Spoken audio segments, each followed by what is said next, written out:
Ассалаумағалейкум, барлықтарыңызға сәлем. Бүгін бізде мен Ержан, және де бүгін бізде Кезекті каналына кезекті тапсырыс келіп жетті. Бұл тапсырыс бізде әрине Қытайдан, Алиэкспресс сайтынан, және де ол бізге мінекей мынандай кішкентай пакетте келіп жетті.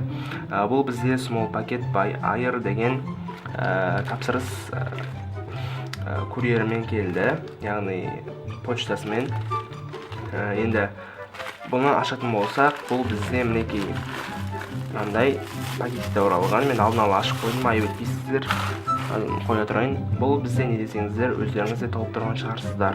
Бұл көлікке ұялы телефонды қыстырып қоятын құрал деп айтуға болады.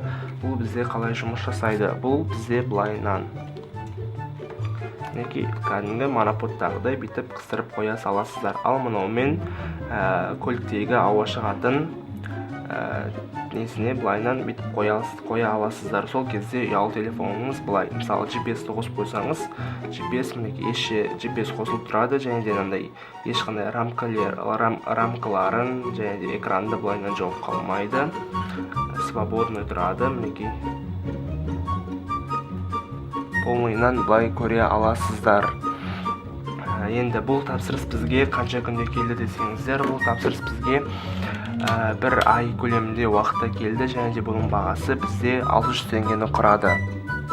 Мінекей бүгін бізде осындай тапсырыс болды. Осы видеоны көргендеріңізге рахмет. Лайк басыңыздар, коммент жазыңыздар, кемшілік жерлері болса айтып өтіңіздер, түзетеміз, дұрыстаймыз, жөндейміз. Және де қошамалықта сау саламатта болыңыздар.